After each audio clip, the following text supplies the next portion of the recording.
Hey everyone, Rheyo here, and today I'm going to be doing an account tour. I just wanted to give you guys a little heads up that, yes, it is very long, but I put timestamps in the video description, and I also wanted to give a little heads up that when I was going over my characters, I ended up going pretty personal and pretty personal. We'll just call it that. So I didn't cut out any of it. I literally just recorded all of it and put it all into a video, but yeah, when I'm talking about my Revenant, is when something happens, and then I'm talking about like my human thief and all that stuff. So I guess I'll put that in the timestamps if you want to skip to that, or if like you don't want to hear that. It's nothing like gross or anything, but I just wanted to give a forewarning because you probably don't expect that in a account tour video. But like I said, didn't cut it out, so I guess I just wanted to give a heads up. So you learn a little bit about me outside of Guild Wars in this video. But all in all, I just wanted to do a little intro, say, hey, this is the beginning of 2020 coming in, and this is where I'm currently at. And I also wanted to say thank you to Relentless for suggesting this idea. I've never done it before. So here we go. Enjoy the video. So this is going to be my first one. Kind of got a little bit of a script and things I'm going to cover. So I'm going to cover my characters on my main account. I'm going to cover like how I make my characters, their fashion, what I use them for. I'm going to go over the account-based stuff, like all my expansions, like storage expansions and all the guilds that I have and the skins that I have and achievements and all that good stuff. I'm going to go a little bit into my alt account because that's a pretty important way to how I play. And I'm just going to go over my goals for 2020. So I will put timestamps in the video description to skip to different parts of the video if you want to see a certain part. But otherwise, we are going to jump right in. Right, so let's start with the characters. We'll start with my main characters that I do play. This is this is the one that probably, if you know me at all, this is the one I typically play on. This is my human Revenant named Rheyo. That's what everyone calls me. But I actually had a character before Rheyo, obviously because he's a Revenant and I started playing before Heart of Thorns, is actually my thief, Anbs. So he is probably one of my favorite characters. The way I kind of go into making my characters is, this might seem a little bit corny, but I try and embody my characters as much as I can to myself. So this guy's a Sylvari. When I made him, I kind of had an idea of, like, I live at the beach, and I've always kind of had, like, some laid-back friends, and I like to go hiking, and I like to go and do some outdoorsy stuff. And I feel like this race is probably the closest I could get to that, and at least to represent that in some way. And then I have long hair, and low-key always wish I had glasses. So that's kind of like the idea behind his outfit. And I also, when it comes to dressing, this also kind of goes into like how I dress my characters. Like this guy, I try to dress him as much as I would to myself. Of course, he's a thief, so he's medium class, so all medium classes have butt capes and trench coats. So no, I don't wear those in real life. But I like to dress very normal. Like just jeans and a shirt, and then if I wear a button up, I'll roll up the sleeves or something like that. So I tried to get this guy to look as normal as possible. So that was my goal behind this guy. So let's jump on into this guy. With this being my first ever character, this is the first guy I ever got ascended equipment on. It took me a long time. It took me a very long time. I was not good at farming anything. I wasn't good at farming gold or anything like that. I took about a year to craft my first ascended item, and that was an ascended sword. It was crazy. And this is before Heart of Thorns. This was like, I can't remember when I started. I think it was like 2013, beginning of 2014 or something like that is when I started. I just passed my 6th birthday. So, was it 2019? Yeah, 6 years ago, 2013.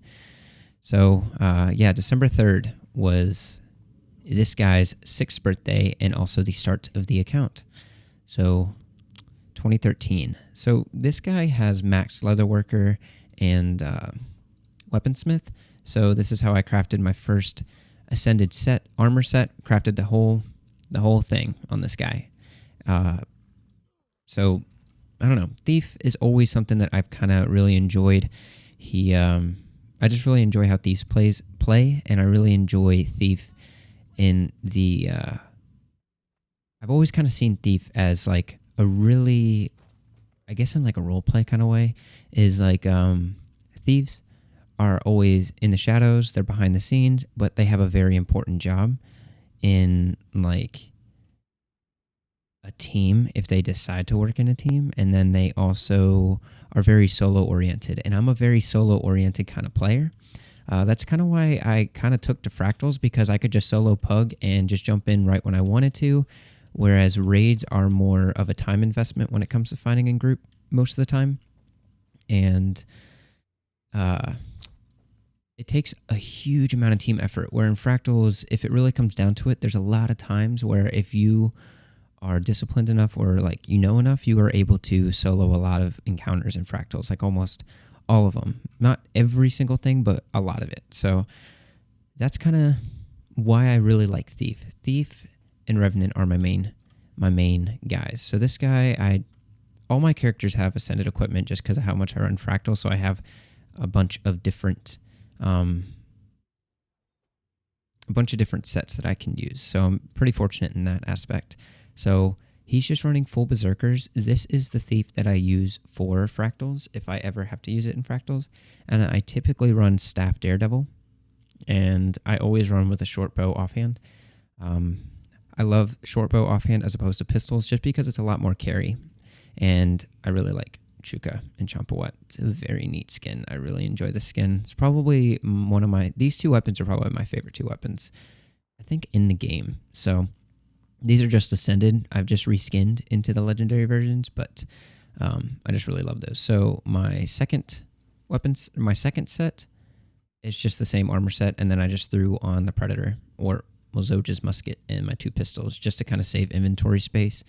But whenever I'm doing like dungeons or something and I just want to fart around and have a good time, I'll throw on Deadeye. I love messing around on Deadeye. He's just, full berserkers, kind of plain Jane vanilla, nothing too crazy.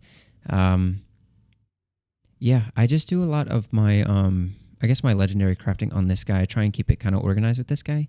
And yeah, nothing else really too special here. I just actually have more Black Lion kits that I've been searching for on my account. I should probably put those in my bank. But yeah, I really just nowadays log on to him to do fractals or to just mess around, do some crafting or PvP for the most part. Actually, I use my other thief for PvP, but I mainly just run him for fractals nowadays. And then since he's my first guy, I have map completion on him 100%. And so he is also like my main guy that I'll run stories with. Well, now it's my secondary guy because my Revenant's my main guy. But yeah, overall, that's really just all there is to this guy. So let's move on to my main Rheyo. So starting off, you can see I went a little festive. I actually am very proud of this. So proud that I did it on my heel brand as well. And I did it for all the armor set variants that I have on these guys. So I was pretty excited about that. So yeah. Anyway, logging on to my Revenant. This is definitely my main. So I run a Lacragade a lot nowadays, but I am still a diehard Herald fan. I did not mean to go to the Aerodome, but that's where we are. Going to, at least. Any second now. There we go. All right, cool. So let's see. This guy is actually one of the guys I've geared up the most. So going into him, he has full legendary set. He has a full legendary set, but it is the PvP legendary set. I don't really do raids enough to get the legendary. I'm still working on the second collection of raids right now, so I haven't done all that I can with this guy. So I expanded one of his templates so I could get another build in there. So I have this all set for, what is this? Diviners. So this is my Lacragade preset. I believe this is I have this set for healing right now. So like heal Renegade, and this Sakandi set that I'm working on. So, these are all just presets, all of the same gear. Trinkets are all Ascended stuff that I farmed in Living World Season 3. This guy also has the Ascension back piece. So this is the official legendary item that I have. And yeah, so he's just got all the legendaries that I can get on him. He also has Bolt here. Yeah, right here, Bolt. And he also has the official Nevermore staff on here as well. And I think I also have Eureka on this guy. Yes, so this is where I kind of throw a lot of my legendaries, because when I go to make legendaries, I think I make them with my Revenant in mind or my Thief in mind, or whatever I can mainly use on my Revenant, but at the same time use between all my classes if needed. So this guy's inventory is a straight up mess, because I just ran dungeons last night and I haven't cleared any of my inventory. So NBD there. So it's just a whole bunch of mess. So there's no rhyme or reason to any of this. Like I have a random wrapped gift for some reason, and then a whole bunch of junk items that I need to sell real quick. Wasn't as much as I thought. But yeah, he's just standard 20 slot inventory bags. Same with my Thief, nothing crazy. I don't really farm on this guy, so I don't bother to expand his inventory at all. But kind of going into his outfit, this took a little while to get down. This is the outfit that I'm really excited about. I mean, this is the outfit. This is like my go-to heavy human male outfit. I just really like the way that this looks, and I honestly find it very hard to beat. Like before, like I'm using the Etherbound gauntlets right now, but before that I was using the Fused gauntlets, and I was using the Fused gauntlets for years until these Etherbound ones came. And these Etherbound ones just, I think, fit the outfit better than the Fused ones, because the Fused ones are flame, and whenever I think of flames, I think of burning or Condi damage or something like that, so I feel like that would go better with a Condi set. And these Etherbound gauntlets, I feel like, just fit the overall armor look and still has that flare that kind of goes a little bit better with the wings, in my opinion. Now, as for like the blindfold, I really, when it comes to like, kind of like with how my Thief is, I really like the Revenant aesthetic a lot, where it's like a guy coming back from the mist, and I feel like, I can't remember the exact definition of a Revenant, but I think it's just like a being or something that like came back that was like once thought of dead or something like that. I could be wrong, but it's something that like came back. And the Revenant, I just really like, you know, aside from like all the skill animations and like, so I'm trying to actually get to like a silent area so I can hear myself talk and not distract myself, because I'm very not great at multitasking. But when it comes to like my Revenant and the whole aesthetic of, I just see him as like, I don't know, I connect with him in like a different way. Like if I were to be a military guy, I can't remember if I went with like Order of Whispers on this guy. Oh, I didn't even think to go on that on my Thief. But my Thief is Order of Whispers and everything that would like typically go with Thief, pretty much. Like solo oriented, Order of Whispers, yada yada yada. Now with my Revenant, kind of going into his story, so I chose Cormier because I personally don't have a problem with Cormier. I think it's, yes, like going back to Guild Wars 1, yeah, she never really helped in the mission. She always just kind of idled, like, great job, Cormier. And then she took over Godhood and made the great sacrifice or whatever. But honestly, I'm fine. I'm fine with her being a god. And looking past all that, like, oh, why wasn't it me that was the god or whatever, I don't know. That doesn't really bother me so much. I don't really care. Like, I like what Cormier stands for, and that's like truth and the goddess of truth. Yeah, just I'm always me, just always about like honesty and truth, and I just don't understand the point of being shady. So anytime that like this guy is the guy I try to align with my values as much as possible. So Cormier, goddess of truth, right on the money. And then Miss Scrim, I can't remember what that was. I don't think that's really any to focus my inner sight. So okay, yeah, Miss Scrim to focus my inner sight. So that is like to focus on myself. I am always trying to figure out ways to focus and better myself. Now, I don't try to sound like uppity of myself, kind of going back to the whole truth thing. Just a side note, not trying to sound like all uppity of myself at all. There's times where I tell lies. There's times where I tell like little white lies or whatever. But I am always trying to like better myself. So I feel like the Mistgrim kind of like represents that the best. Now, unknown parents. Now that doesn't really relate to me. I think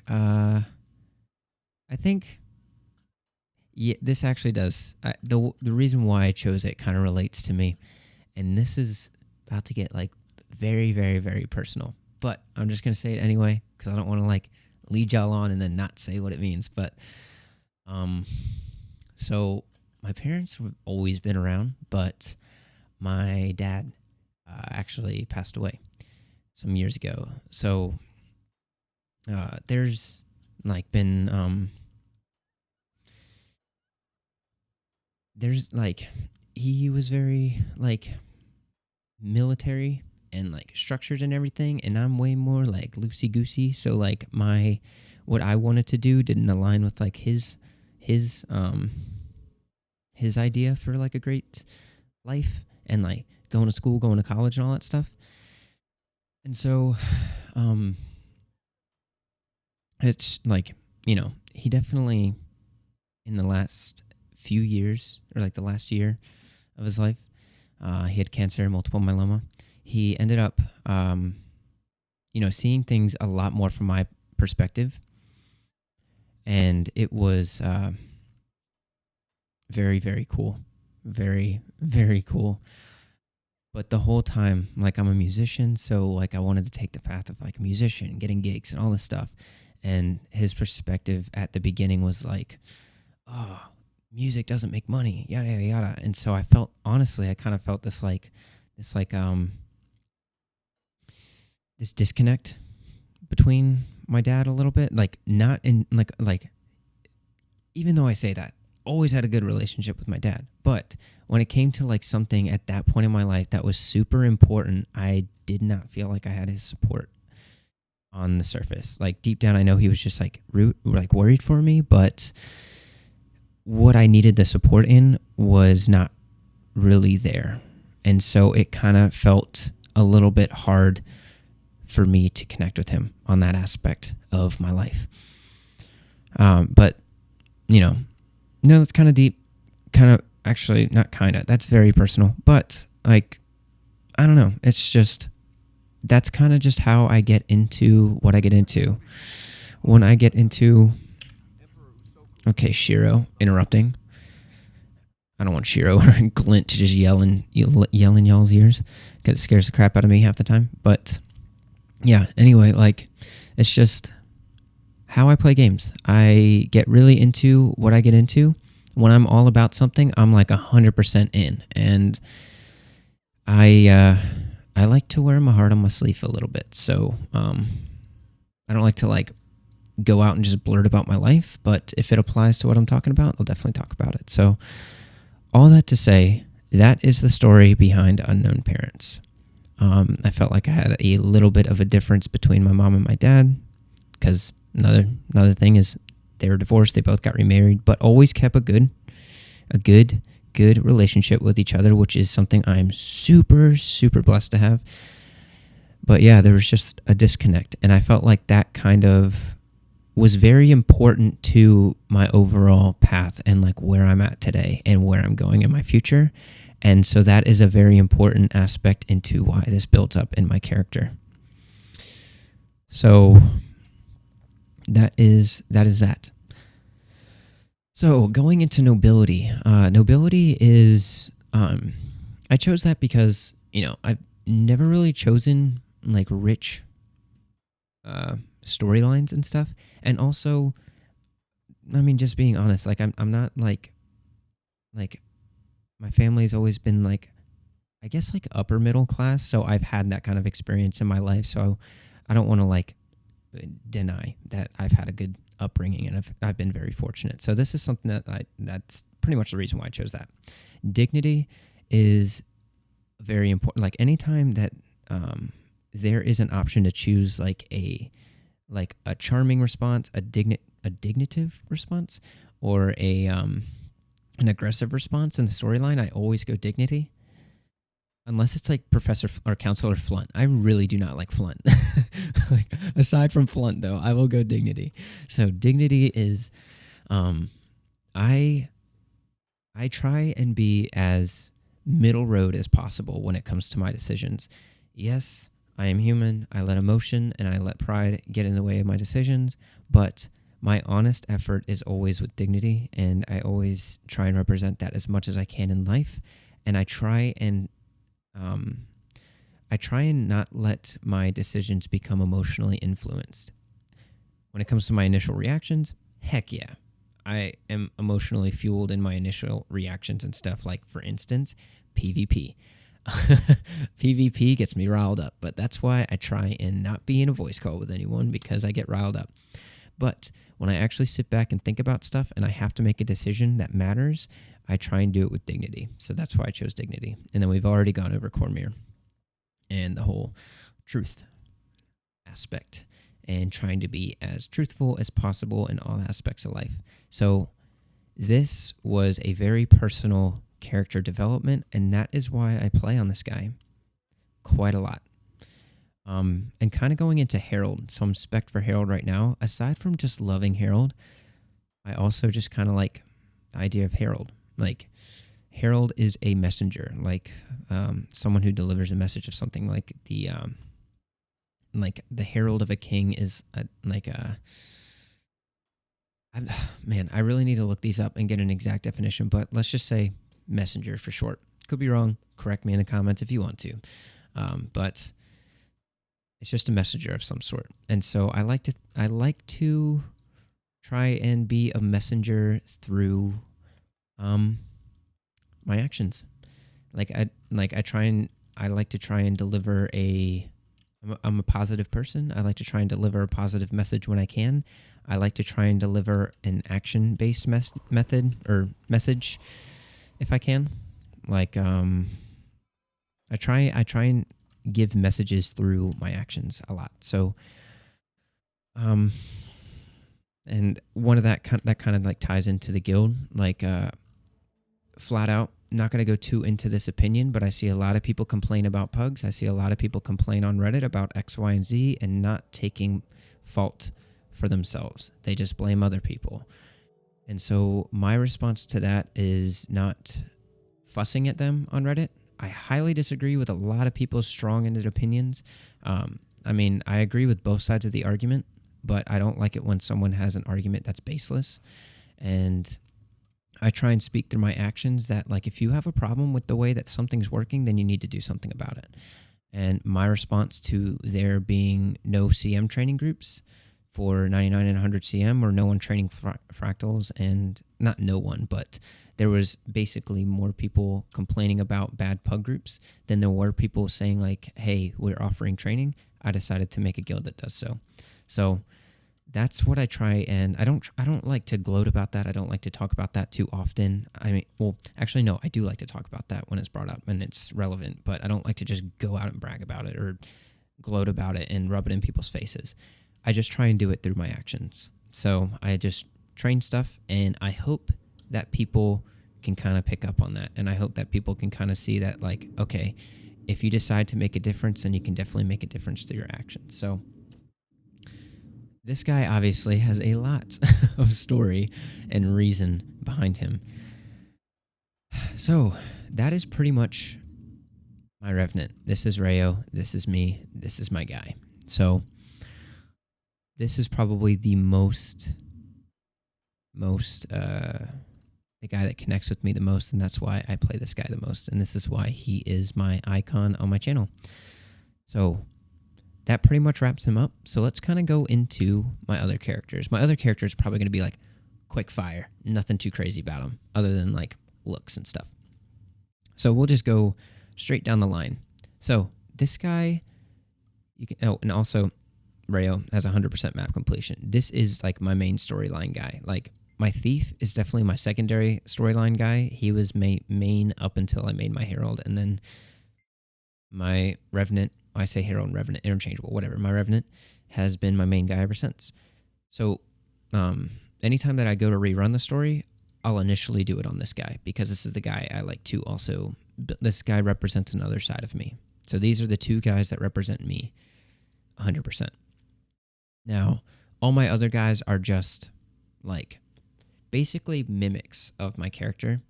So you can see I have like multiple Sylvari, and they all look the same. And that is because I come from RuneScape. In RuneScape, you could be a mage, a range, a melee guy. All in one person, you could be one character. And so whenever I play games that have multiple things that are profession locked, I try and embody one character on multiple professions as if I'm different, like proficient in all these things, but I'm the same person. So that's where my unoriginality kind of comes from when it comes to making my characters. So like I kind of have to do it by classes because, well, no, not classes, because I can make my character look the same. So like you can see that I have, and they're all named pretty much the same as well. I have Rheyo, my guardian is Rheyo, my thief is Rheyo with an accent over the O, and all this other stuff. So that's pretty much the idea behind my character. So that's what we're going to see here. So going into this guy though, this was actually the first ever Rheyo I made on my account. Pretty much this was my second Rheyo, and I just wanted to figure out something to do with the H, and I just think it looks a lot cooler with the H. And then, of course, I went in the whole story with this guy, and I just think it connects with me a whole lot more. That, and I don't really connect with Charr. Like, I had to connect with something that actually looks like me at the same time. So, might seem a little bit vain, but that's just how the cookie crumbles. So, this is a guy that I actually leveled up to 80. This was my second character that I think I leveled up to 80, and I really, really enjoy this guy. Right now, I have nothing on him. I enjoy him because of the story, though, and I put a lot of time into like making him look a certain way. Like he looks kind of like, this is a guy Charr, and he looks like more of an adolescent Charr than he does like a grown-up Charr. But I've always like, kind of the story behind his look is that, and I'm really just talking about the face here. He's wearing an outfit because he has nothing and he'd be naked. But the idea behind him is that he's like a grown-up Charr. He's kind of like adolescent. He's younger than... Oh, it's me. I probably should go offline. Here, 1 second. Yeah, it's me.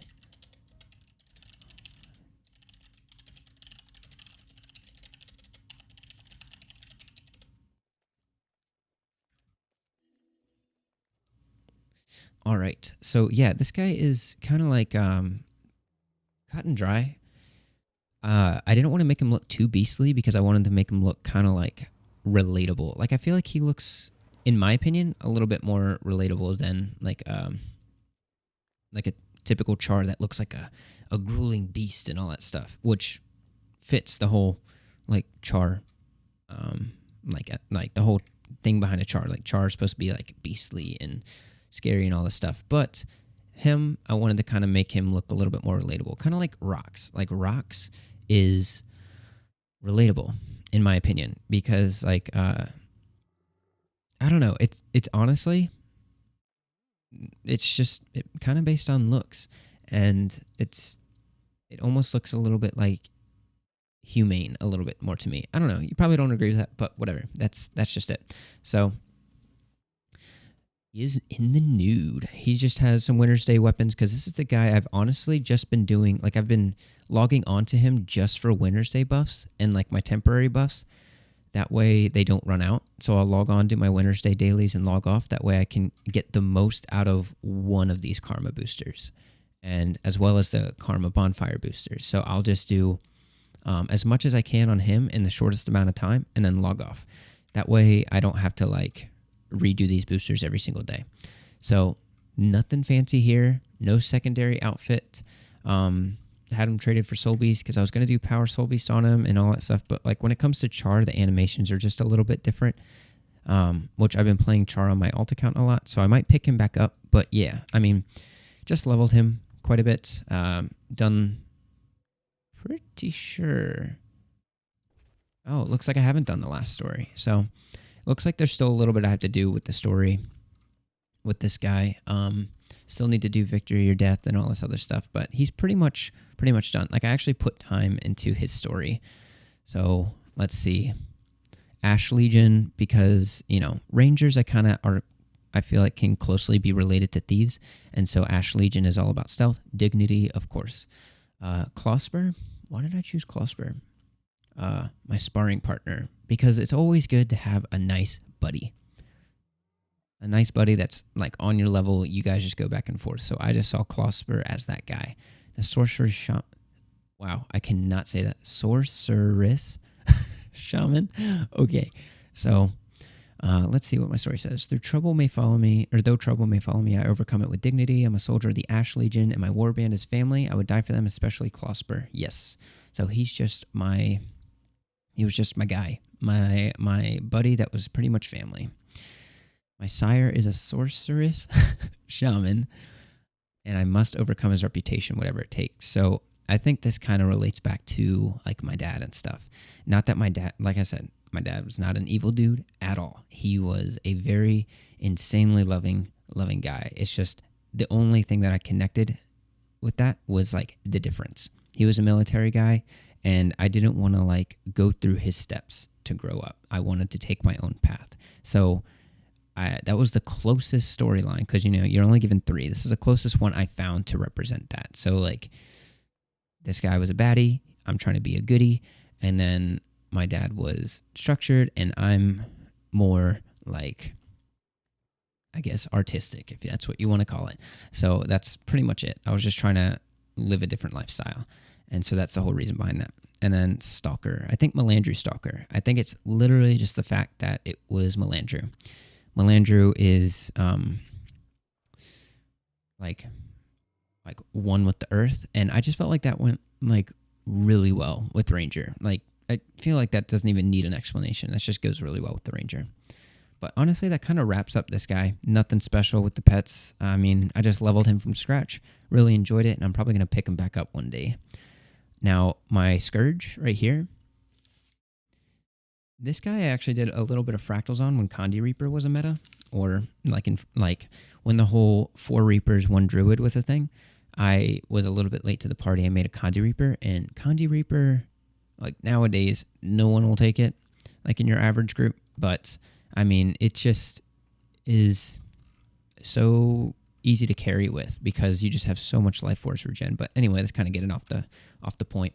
So I've actually done a little bit on him. I enjoy playing him. The main thing that I use him for nowadays is hoarding luck and like promoting all my luck, because I just want to collect it all in the hopes that they're going to do something. And if they never do anything with it, then I'll just convert it into guild hall decorations or something. But yeah, I just throw all my luck on here because I maxed my luck a little bit ago, not too long ago. And so I've just been hoarding it up. And actually, so if any of you have a guild hall that needs exotic luck, I have no problem parting with that. You can literally just let me know in the comments and then invite me to your guild, and I'll drop the luck in there for free because I have no use for it at the moment. But yeah, I just use this guy to promote luck, as well as even statted infusions, like +8, 6s, and all that stuff, because you can only do +9s through 11s and odd numbers at the vendor. And so I like to have some, like if I have 2 +6s, I want to make into a +7, I'll do that. So that's really all I use this guy for nowadays. He's also my artificer and my, my tailor. So one thing that I do like about this guy, though, is the outfit I chose for him. I've been really into Fashion Wars a lot this year. So pretty much I made a Condi Scourge for like raid scenarios. And basically I just, like, it called for 2 separate torches with different sigils. So I just made 2 different color torches, both of a, like, one's a natural looking flame, one's a blue flame. And I felt like that's very, like this just looks like a fire. So the blue flame kind of goes with the Ascalonian look, and I feel like this guy kind of just looks like an Ascalonian explorer, like a Priory member, not with Priory attire really, but he just looks like, since he's a Sura, he's kind of like embodying, I guess, like what I would like to think my intelligent side is. I just see it in Asura as overall intelligent. I tried to make him as not, what is it? What's the word I'm looking for? Stuck up?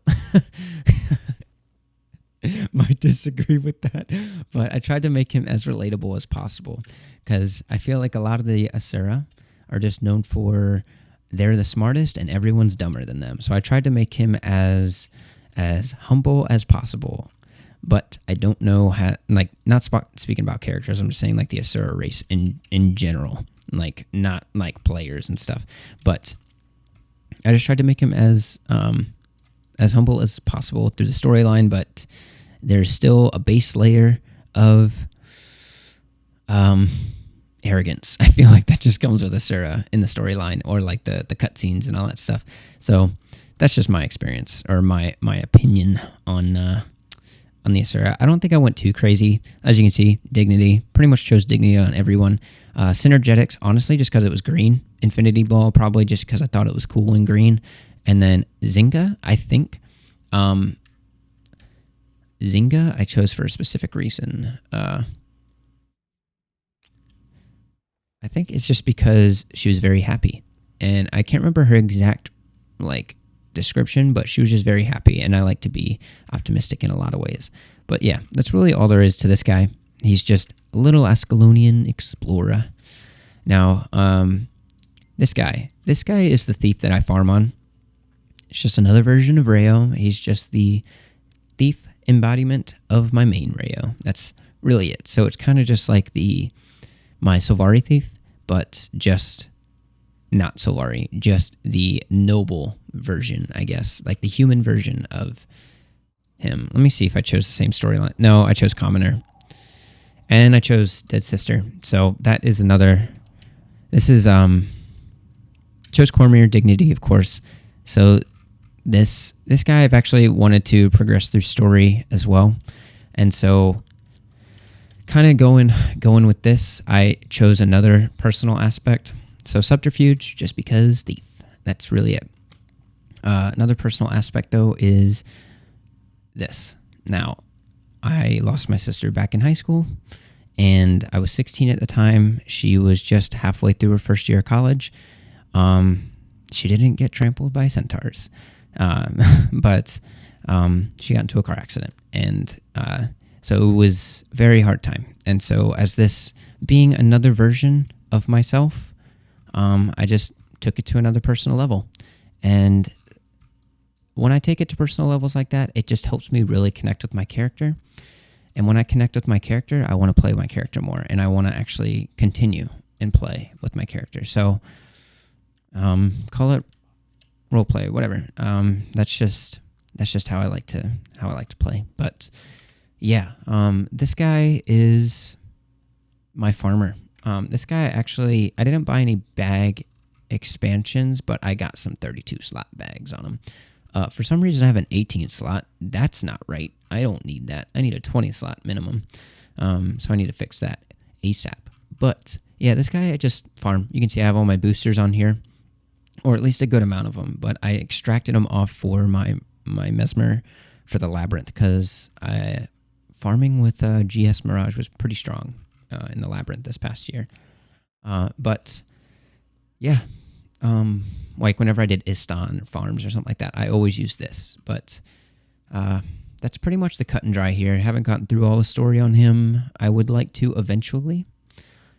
But for now, I'm not too worried about it. I just kind of use him to do like dungeons and fart around on. But I recently redid his wardrobe, and I really, really, really like this outfit, because I've always really liked the 6-year birthday gift outfits, and I just, like I said, just hit that at the beginning of the month, and this, I just love it. It looks so cool. And so with him being human, and I chose Commoner this time around.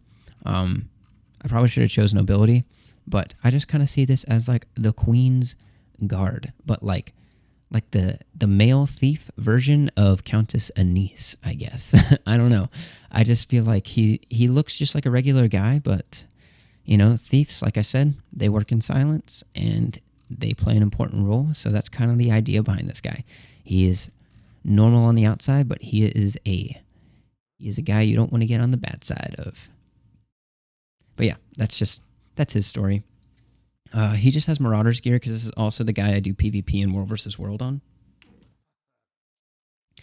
So that way it's always just kind of like ready to go. So yeah, this is the guy I do PvP in World vs. World on. Not so much my other thief, but just because the animations are just slightly different on Sylvari to human. But yeah, that is my thief Rheyo. So let's see. I can kind of... This guy, I haven't played in ages. There's really nothing crazy about this guy. This is my Asuran engineer. These guys, there's nothing I've really done crazy about them yet. So we're just going to kind of rapid fire because I am dragging on the characters. So this guy, I just kind of wanted to make hollow. And this is like a decent outfit. I haven't really played him too much, but not really much to say about this guy. This is my Ellie. I've never really been much of an Ellie player, but I think this is a really cool, like, I really like this outfit when I eventually came across it. I haven't changed this outfit in like 2 or 3 years. I also really haven't played him in 2 or 3 years. But yeah, this was me trying to, like I said, long hair. This is me trying to take a different version of the long hair. Which I actually really like. I think it fits the Sylvari very good. But you can see my Sylvari all has the same face. So, like I said, different embodiments of the same character. Yeah, nothing really crazy about these guys. And then this is just my looting character. Like, my level 53, rarely even use him nowadays, honestly. I just, ever since the unidentified gear, I really just, honestly... I just open all my unidentified gear on my character that I'm running with. I haven't used this guy really in ages. Yeah, just reskins of level 50 armor pretty much. This is my Necromancer or my Mirage or my Mesmer, just in general. So I made him in the need of Chrono for Chrono days and Chrono Druid days and Fractals before Path of Fire. Or actually, no, it was during Path of Fire, but it was before Firebrand and Electrigade came about. So I made him just out of, I just didn't want to wait half an hour to get Fractals going. I wanted to knock out the most desirable role. That way we would never have to worry about it. Did I play it to the best? No. I played it as best as I could, yes. I was decent at it, but it was good enough to get through dailies and not have to wait for a long time to get my dailies going. So that's why I started playing him. If I have to tank for like raids and stuff, I'll give it my best shot. I still don't understand all the trait lines and everything, but I try my best, and that's really just all there is to this guy. Like I said, I farmed with him during the Labyrinth during Halloween. But yeah, there's no story really crazy behind him. It's just another Rheyo, pretty much. This is Rheyo. That's my Twitch handle. But moving on to Rheyo Marks, this guy I actually like a lot. So his name is Rheyo Marks because this kind of goes back and forth between Guild Wars 1. So I made Rheyo, my first Charr Soul Beast, my ranger. I made him. And then I started playing Guild Wars 1, and I was required to make a 2-name name. Like, you had to have a first, last name or whatever. So I made a ranger, and I named him Rheyo Marks. And so I was like, and this was before I even had this is before I had my Revenant. So it was still Rieyo. And so I was like, okay, that just makes sense. And then eventually Kandi Soul Beast came into the meta. And I ended up wanting to give that a shot. And so Kandi Soul Beast came about. And then I just geared it, and I loved it. And I named this guy Rheyo Marks. But I named it, this was after my Revenant. So it's with the H. And so I love this guy. I love actually playing Power Soul Beast nowadays. But Kandi Soul Beast, I think I still have the outfit. Also, yes. So this, not really the back piece. Yeah, but this outfit I was actually pretty happy about. I was like, man, this looks kind of sick. So this is my Kandi Soul Beast. I ran with him for a while in Fractals. And this was like, it was almost at the point where like Kandi Firebrand is today, where it like almost does, like at least in like regular groups, it did very good damage. And honestly, it was one of those classes, like when I play Kandi Firebrand, I feel like if I don't get my burst off, like I'm dead. Like I don't know how to survive on that too well unless I'm playing Heal Brand or something a little bit more sustainable. But this guy actually felt survivable even though he was like Kandi Glass Cannon. It just felt natural. Like I could kite it around. I could do a whole bunch of different stuff. And it just felt natural. So I really, really connected with this guy. And I can't remember if I've done any story. So yeah, I think, okay, this is why. So I chose Street Rat. So this is okay. So with this being a different version of Rheyo, I chose all three different like storylines, like like poor, middle class, and then high class, pretty much, or upper class, whatever. That's pretty much what I did with my one character. So I tried to. Oh, would you look at that? It's my second birthday on this guy. That's pretty cool. All right, so yeah, Dignity, Melandrew on this guy because he's a ranger. Otherwise, I would have went Cormier. Melandrew Stalker, Melandrew Ranger, yada yada. And then Street Rat. I chose Street Rat because one, I had to tick off the box for what is it? I had to tick off the box for that portion of the story, that 1/3 of the story that I haven't done yet.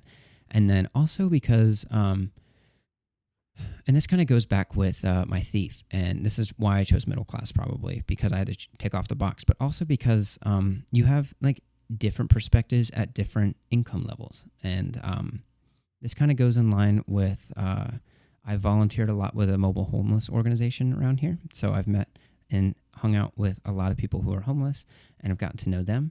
And it gives you a different perspective on like what you have and what other people have. And it just gives you a different perspective. So like I've noticed that like people who are only caught in one of these different honestly, my opinion is just as like, I guess it's like income, just to kind of like cut and dry it. Could be a whole bunch of different factors, but we'll just say that for the sake of time. Like, when it comes to like different areas of life, like how you grew up, like what you were born into, you have different perspectives. So being someone who has only been poor, you have a specific perspective of people who are in a higher class, and vice versa. If you've been born into a higher class, you have a specific perspective of people who are in a lower class. And like it's like if you don't have the experience of like, if you don't like reach out to these different perspectives, you're going to be in that one perspective your whole entire life, or you're just always going to be stuck in that one perspective. I guess to make it more relatable is the casual versus hardcore argument in Guild Wars 2. You see extreme arguments on both sides, and then you see some people who have a perspective of both sides. You have someone who is super anti-casual saying they're ruining the game, which is that is not true. And then you have people on the opposite side that are saying everyone is super elitist and they're ruining the game, and that is not true. You need to have a perspective of both sides before you have a, in my opinion, a listenable argument. So that's kind of the idea behind choosing the different like wealth classes with the human storyline is, yes, I had to tick off the boxes for having each perspective on my characters, but it also has that little extra deeper meaning. So that is the whole idea behind that.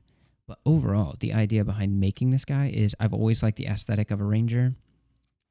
I just like rangers, like the overall like Robin Hood, and they're kind of like thieves almost in a different aspect. So it's like they in Guild Wars 2 they play totally different, but I don't know, it kind of just relates pretty closely. So that's kind of the idea behind making my ranger. And then this guy's outfit was pretty darn cool. I was pretty happy about it.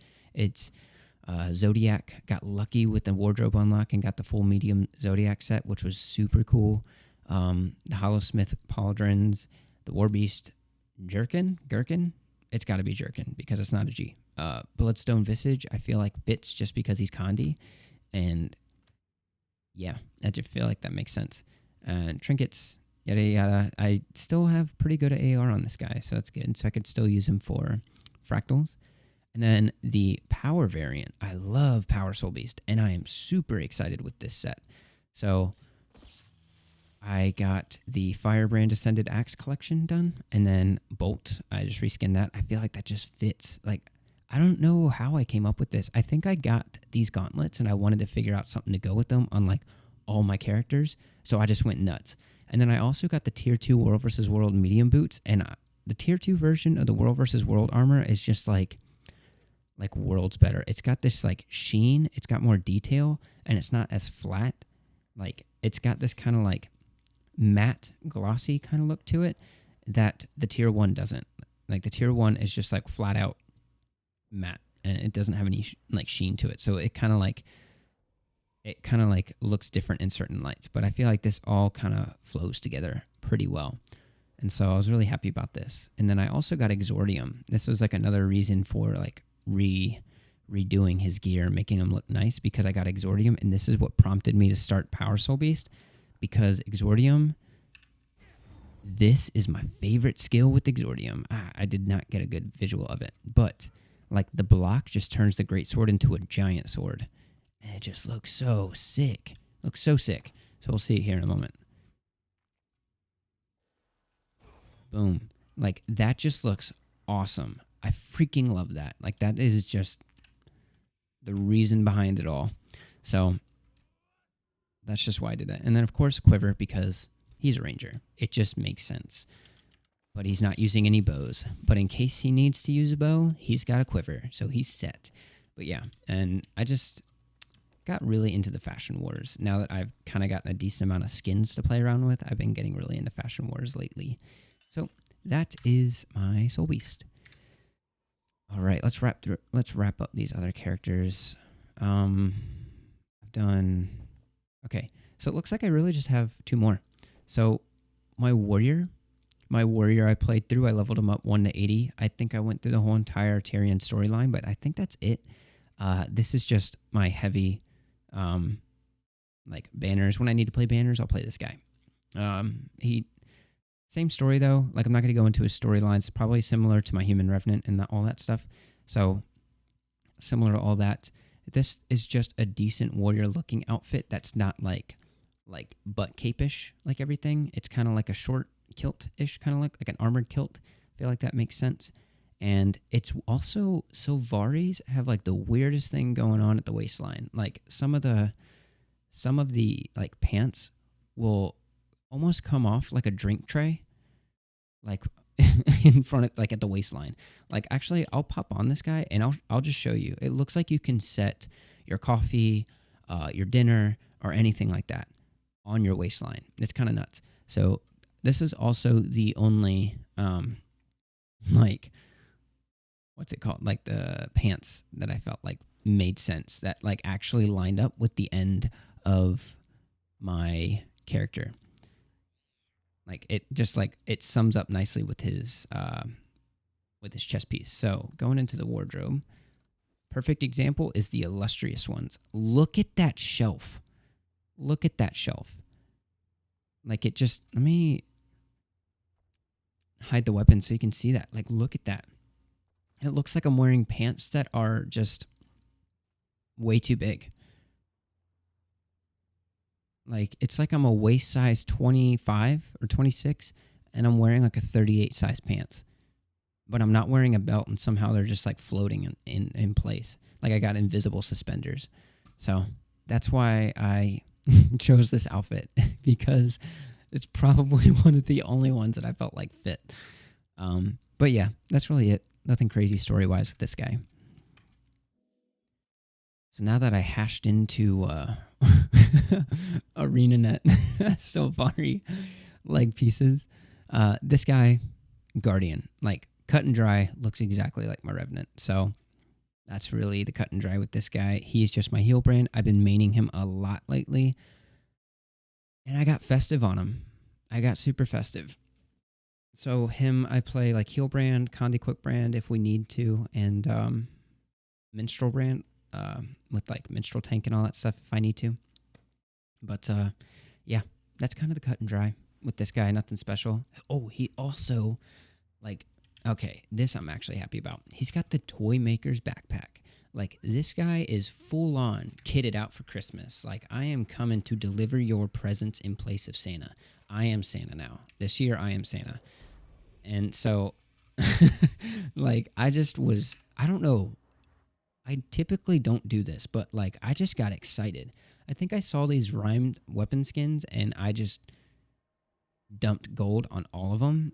I love these skins. I love, like, everything Sylvari, and these are, like, just reskins of the tier 2 Sylvari cultural weapon skins, and I just went ham, and I just got the whole entire rhymed weapon skin set. So I just loved it, and then I was like, let me go ahead and go full on Christmas with my main guys. So that's what I did. I just went Christmas, and you can see, like, this is not a legendary set, so my presets are 3 different armor sets, and they are all the same color ish. I messed up the dyes because I was going from memory. So you can see it's like orange there, and then I got green instead of white right here.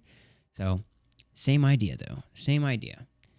And also the reason behind all this was because last week I was asked to tank on Healbrand for Soulless Horror, so I was going kind of nuts with the armor dyes. So I was like, I don't want anyone to be like know where I'm at. So I was gonna go like full on bright pink, like pastel pink in like this super dark area. So there was no question where I was at the whole entire time. And I was like, wait a minute, let me go Christmas because it's festive and it's Christmas time. So I went full on Christmas, and it just worked. It just like made sense. And when things just line up like that and they just make sense, I was like, this is what I have to do. So luckily I had the wrapped weapon skin versions of all the weapons that I used, so I could go full on Christmas. So I was happy about all that. So that is the reason behind Dear Commander Rheyo, or Toy Maker Rheyo. That's me. Move over. Zin, or Zix, Tix, Tix. Wow, okay, I've been playing Guild Wars 1 a little bit too much. So, yep, that is me. Toy Maker Rheyo. So that is all my characters, really. Like, everything there is to know about all my characters. So let's go ahead and move on to the account-based stuff.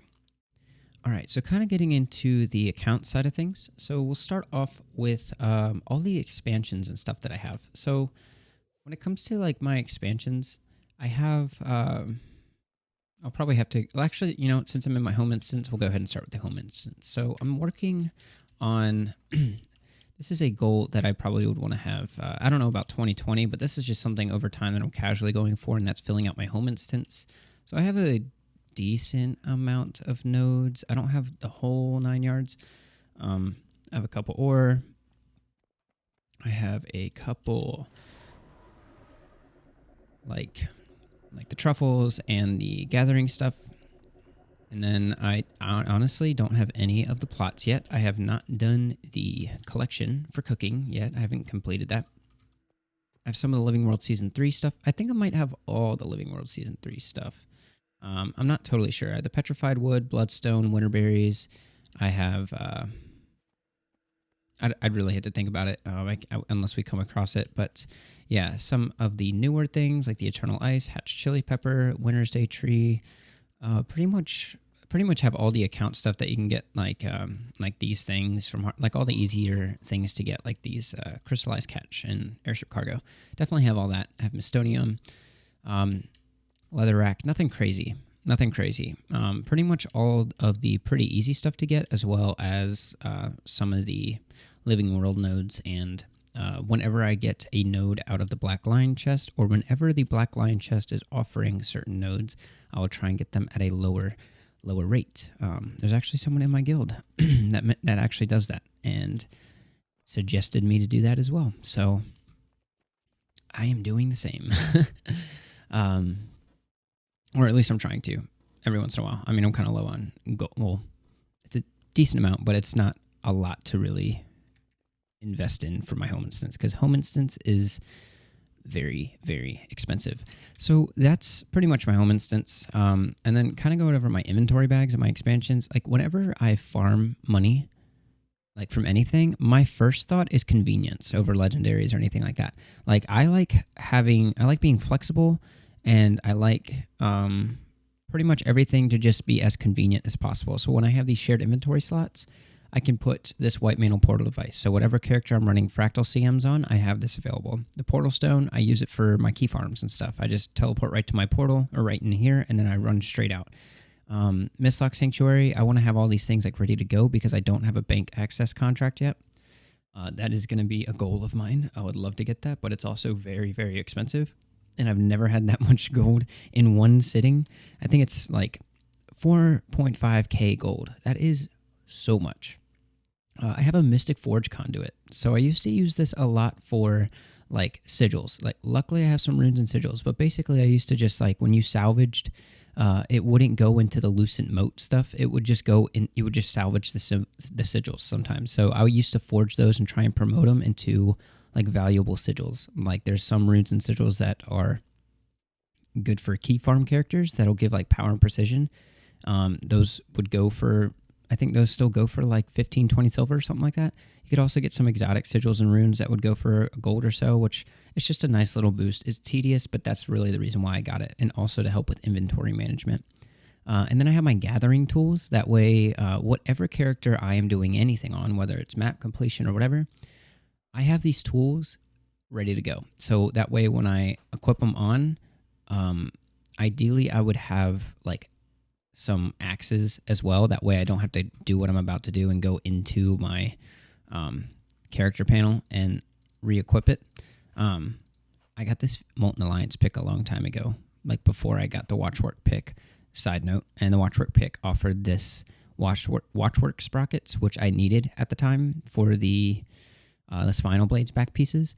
And so that's why I ended up getting the Watchwork pick, because it actually had a bonus effect. And then eventually they updated it to just be skins with a glyph that comes inside. So, which I love that update, which is very nice because I can take this out and put it into another tool if I want to. Like if I'm doing a map that has more tree nodes, I would put my leather working one on the tree node one or something like that. So anyway, those 3 slots are for my tools. This is just like an extra slot that I would probably put like Living World tomes in, but I'd try and do whatever's relevant at the time and put it into this slot. This one's kind of flexible. I don't really have anything for that just yet. And then I have Copper Fed, of course, and then the Silver Fed. Silver Fed, side note, if you don't have it already, you don't really need it. It's just convenience. I like convenience. But another side note, if the Rune Salvagers, whatever, came out, I probably would have gotten that over the Silver Fed, because the difference is 100% upgrade salvage chance with this is 25% chance of rare materials, where the Rune Salvagers is 20% chance. So that would give me the option of salvaging all the runes and sigils and then using this a lot more often, potentially getting more and all that stuff. So that's just my preference, but this is what I have, so I'm probably not going to get that Rune Salvagers one unless I decide to one day. Then the last thing is this Infinite Mist Omni Potion. I do fractals every single day. Not lately, but like lately I've been in the Guild Wars one, but pretty much every single time I will do fractals every single day, and I will do them sometimes on multiple characters or multiple accounts or something like that. Well, speaking in this case, like multiple characters, because this is helpful because pretty much when I go into gearing a character, I will try and slot them with full-on Ascended Gear and AR. That way I have the option to use them in fractals, which is where I spend most of my time. So let's see. Let's go into my bank. Let's see where it's like a kind of quiet area. Let's go to Divinity's Reach is nice, but there's also the event going on there. Let's go to the Grove. I like the Grove.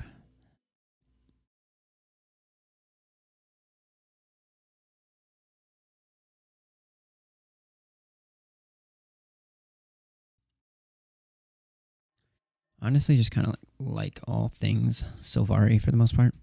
So let's see. I think we got to drop a level, don't we? Reckoners, pretty sure. Yes. All right, cool.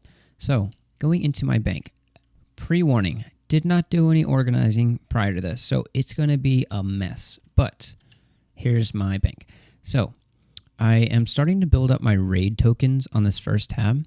And then this is pretty much my tab where I keep my like KP and any collectible things. I have all these golden relics because I unlocked all the golden weapons like a year and a half, 2 years ago, something like that. But ever since, I've just been collecting them. There's no use for them at this point, but just because they are kind of a rare drop, I'm just hoarding them for now. But yeah, KP and then Agony Infusion. So one thing that I'm actually very happy about this year is I got Fractal God. Yay. But I'm also just going to finish out my attunements. I have 2 more Agony Impedance attunements that I need to do on this account, and then I'm completely done with it. So I just need 6 more plus 11s for that, for the 3rd tier, and then I think the 4th tier is like 8 or something like that. So I need a lot more plus 11s. So I'm just kind of keeping up with all that. This second tab is a bit of a hodgepodge. I have no idea what I've got going on here. I just got some banner skins for some reason that I've already unlocked. I don't need those, so I'm going to delete them. If there was a use for those and you guys were like, oh my gosh, no, don't do that, and you're cringing in your seats, I apologize.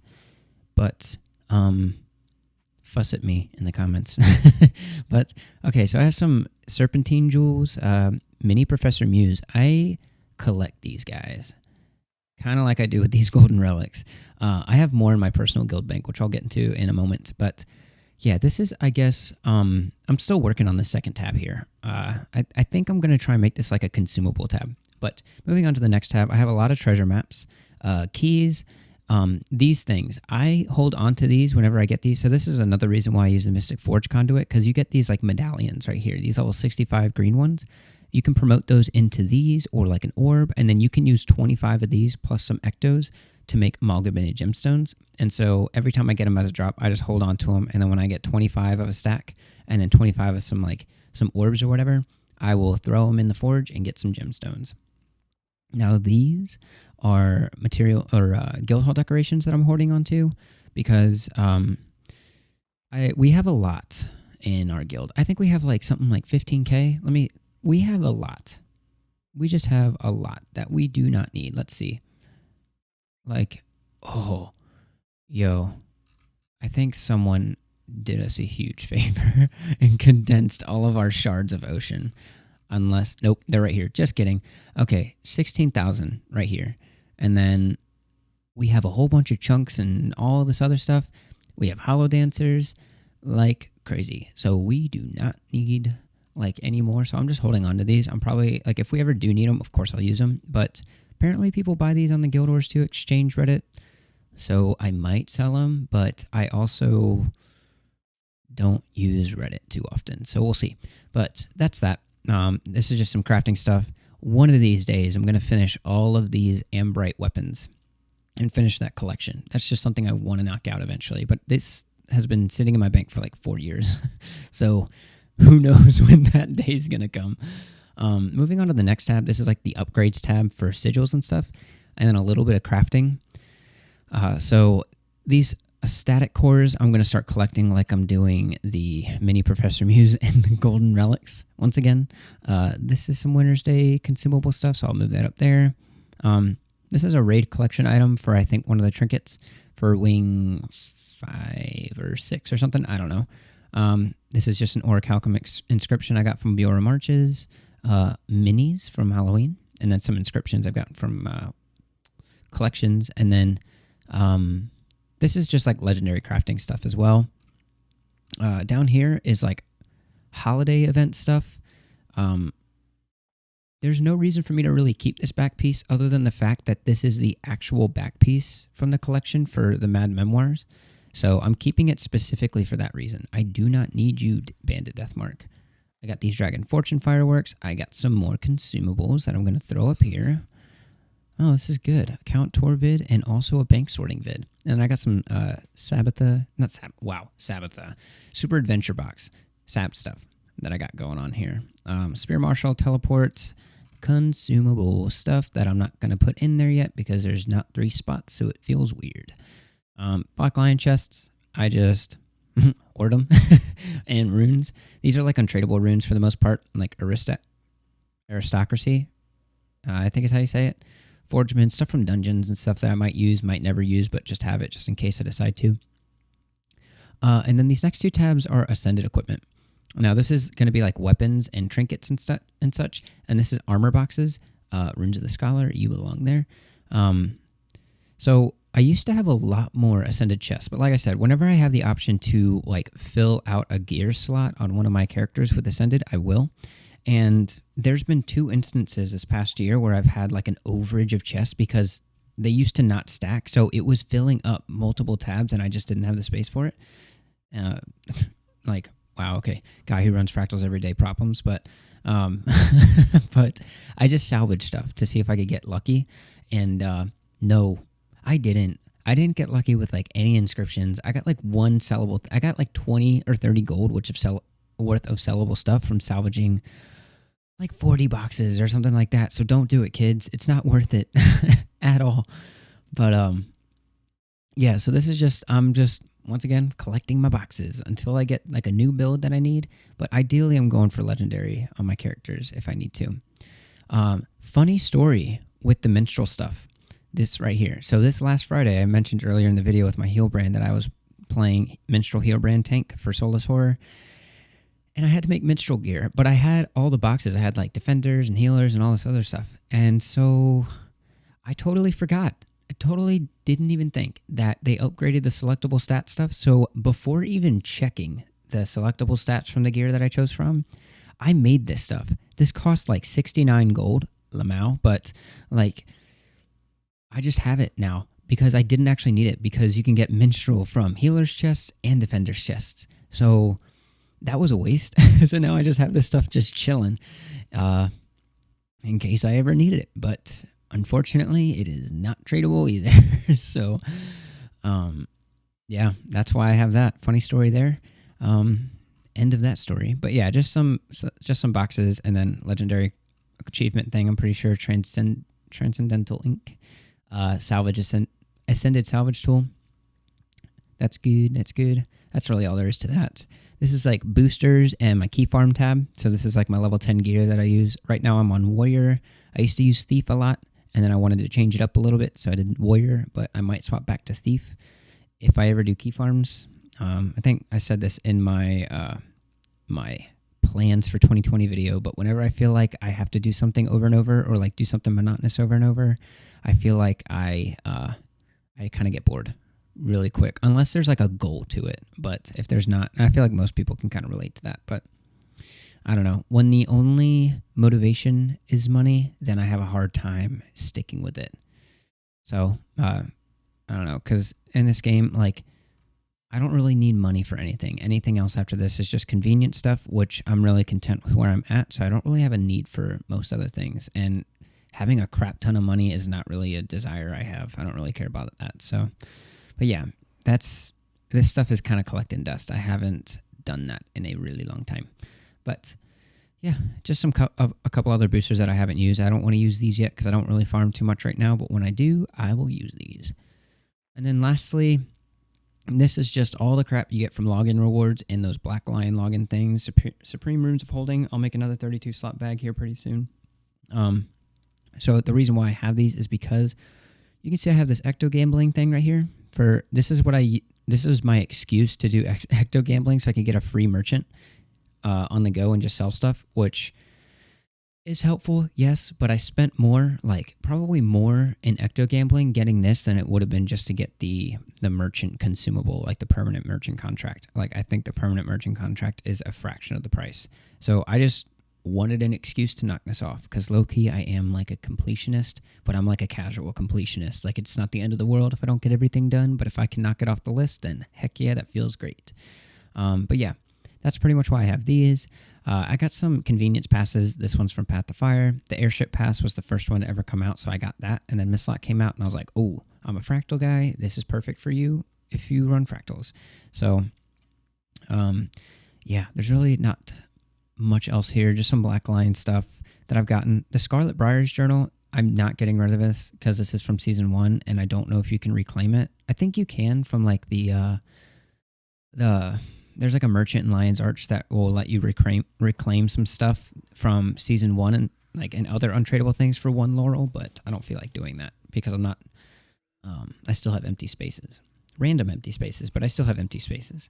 And then Mini Molten Berserker. This is account bound. There are 2 other minis that you can get that I think are ideally from Season 1 that you are able to combine with this to get another mini. So I'm saving it for that day. When will that day come? Probably no time soon, but I'm saving it anyways. And then Blackline statuettes, consumable stuff. I never use the volatile singularity. It's not really worth it. Boxes of fun in case I ever decide to go for Quip, which that is the most annoying legendary in my opinion, so I don't think I will, but in case I do, I have it. And the legacy is just a little story thing. I like catching up on story when I can. But yeah, that's really all this tab is. And then going into my storage, I like to just hold on to mats nowadays. Yeah, I don't know. Like, I'll just like get lots of mats, and then if I notice our guild hall needs something, I'll just dump a lot of my mats. Or if I want to go for a specific skin, I'll dump my mats into that. Otherwise, I just hoard my mats, and then if I get like a lot of like mystic coins and stuff, and like obsidian shards, I'll try and build up some mystic clovers for the chance in the future that I want to go for another legendary. But yeah, I have expanded my storage up to 2,000. Or no, 1,500. I want to get it up to 2,000. I want to max that out just because being able to deposit more than 250 of something is so nice. Even if you just get it up to 500, it makes a huge difference. So I did that originally for that. So I don't really have much scribing materials. Some festive stuff that I'm holding on to, nothing crazy.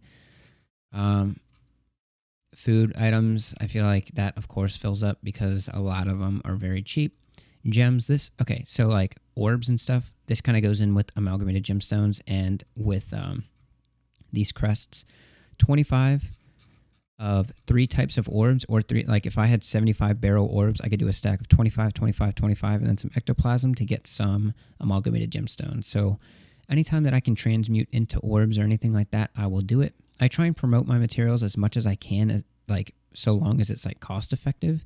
Like certain things I won't, of course, but like, you know, if it makes sense to promote items, then I will. Yeah, so like my ascended crafting, I don't do this every single day. I do this when I think about it, but definitely not every day. I got, what am I missing? Oh, lumped mithrilium. Okay, yeah. So these are really just from fractals, these 3 right here. You can't get spirit wood planks from fractals for some reason, but that's just how it is. But yeah, these are just from fractals over time. No time soon. Like, this was a long time building up, so it looks like a lot, but it took a while to get. But yeah, these lesser visions and these vision crystals, those are from salvaging my ascended gear. No, I did not craft a lot of these. I crafted a few, maybe. Actually, probably even not, because I don't know. Like, lately I've been promoting all my bloodstone dust because I'm weird in the sense that I want to max out my dragonite ingots, my imperial stars, and my bloodstone bricks for some reason, because I'm just like that. So call it a waste of obsidian shards, or nah, do whatever you want. But I don't know, I just feel like it. So I don't think I've made any crystals or vision crystals in a while. So I think that's really all from salvaging the ascended gear that was taking up space. But yeah, that's pretty much the extent of my storage.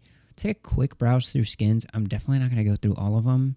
I'm just going to do probably a little scroll, because this I could spend a lot of time on. And I have a select few favorites, which you've already all seen with my characters. Those are probably all my favorite skins, at least for those races, because each race has a different way of fitting skins. Oh, that is a very fast scroll. So I have a good amount of skins. So obviously there's still a lot of blank spots, like a lot of gem store ones that I'm probably not gonna, like these like Quaggan hoodies and like these fuzzy things. I'm probably never, like this fuzzy leopard hat I got from a wardrobe unlock. I will probably never buy those unless I get them from a wardrobe unlock. I have no interest in really wearing those. Yeah, so I have a decent amount of skins. I think my favorite skins are probably like the Primeval set. And some of the cultural skins, the Revenant skins. I really just like pretty much Revenant anything. Like the blindfolds are probably the coolest thing. But yeah, good amount of skins. When it comes to like selectable boxes though, where you can select like a heavy, medium, or light, I think, as much as I like to think I default to like medium and stuff, I think I actually default to heavy skins more so, because heavy skins are just a lot more wearable than I feel like medium and light. Like, medium armor has a lot of butt. butt capes. Like almost everything is a butt cape. So light armor, like everything's a blouse kind of. There's like a select few that I will rotate between no matter what profession I'm using for the most part. Where heavy, I feel like I have a lot more flexibility with heavy. Like you can make a lot more things happen, I feel like. That's just my experience and my taste in fashion wars too. So yeah, I probably just have like a lot of like the crafters backpacks and a lot of the skins that you'll come across. I don't really go out of my way for a lot of the skins. Like a lot of the stuff that I have is just through PvE. Some of like the achievement things, like the super super backpack cover, crafting stuff. This was one collection I wanted to do, was the tempered spinal blades. Knock that out. Universal multi-tool backpack. Oh, I think that's from the gem store. But the spinal blades, I went ahead and knocked out. I got all those, those used to be the thing before legendary backpacks came out. I feel like that and Light of Dwayna, which I don't have any of those god back pieces, I don't think. But yeah, mainly nowadays I just use Wings of Ascension and Ad Infinitum for the most parts. And then I actually do like the scribe back pieces quite a bit. Those are pretty cool. Like it's like a little scroll. Like it's very, like some of them are backpack, but they're pretty much just like little scrolls. And so this is like what I have on my Thief. This is what I have on my Ascalonian Explorer Scourge. I think it just fits and it looks really cool. I like the theme of it. It's not like a branded back piece like this leatherworking one. Like it's a backpack, but it's branded with leatherworking. It's like this is the Armorsmith's one, but it's completely branded with Armorsmith. Where like Scribe, yeah, it's branded with like scribing materials, but I feel like just makes more sense.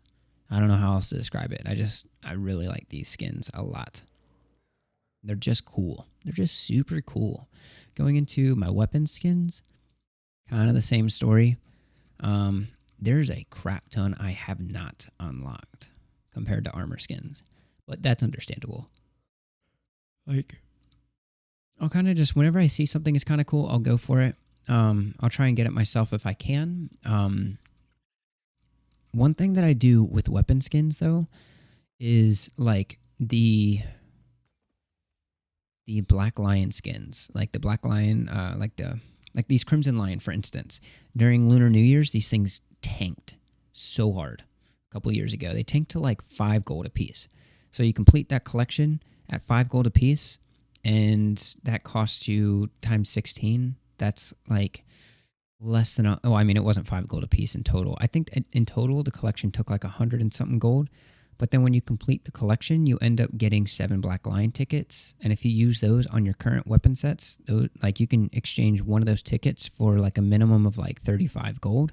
So 7 times 35 is over 200 gold, so you can instantly make a profit. And so whenever I can get like a full-on Black Lion weapon chest skin for super cheap, and turn that into 7 tickets, it's like I'm getting 16 weapon skins for free, plus some coin to put towards other weapon skins that I can probably do the same thing with, or just make some money and then put that money into cheap skins again. So, rats out of the bag, people. But I know a lot of my friends that do that. So, I don't know. It's something that I just kind of came across by chance, and then I figured out a lot of people actually do it, so it's kind of cool. But yeah, there's some cool skins that I don't have, like Tormented. It's pretty neat. I don't have any of the Tormented. I don't really favor a lot of the Greatsword skins, honestly. Mace I used to worry about, but then I got Eureka, and I like Eureka a lot. It's probably my favorite Mace skin.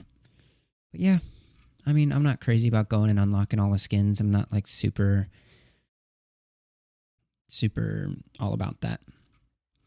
But I think it's safe to say that pretty much out of every skin category, I have between, like, depending on the slot, between 30 to 50% of the skins unlocked. So, wow, Torches is like well below 50%, it looks like. Probably Warhorns as well. Yeah. A lot of the skins that I don't use too frequently are like way below. And of course the underwater skins, they don't have a lot of the Black Lion weapon skins that were released later, because I think maybe they just gave up on them. But yeah. Oh, you know what? I just realized that this is the Voltaic Spear. I've always thought that this was a pretty prestigious skin, and I never knew why. But now that I've been playing Guild Wars 1, I know why. Voltaic Spear. But now it's just a cheap exotic from last I checked.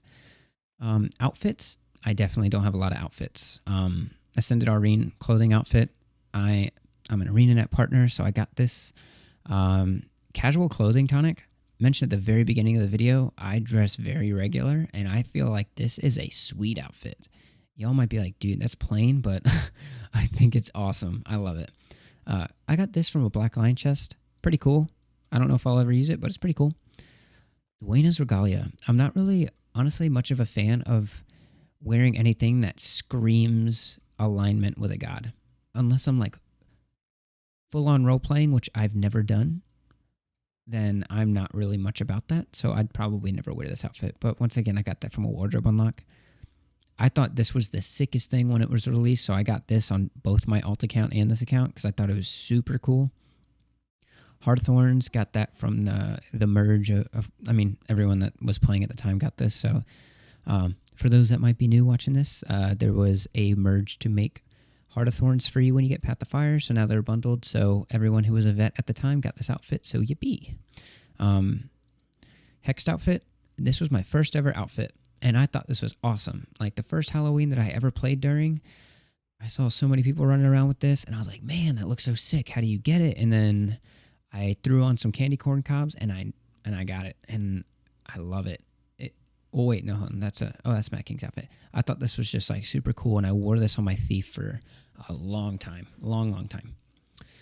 Mad King's outfit, same story, just the next year. I freaking loved this outfit at the time too. I love the holiday season. I love the feeling of it more than actually participating in it though, low-key.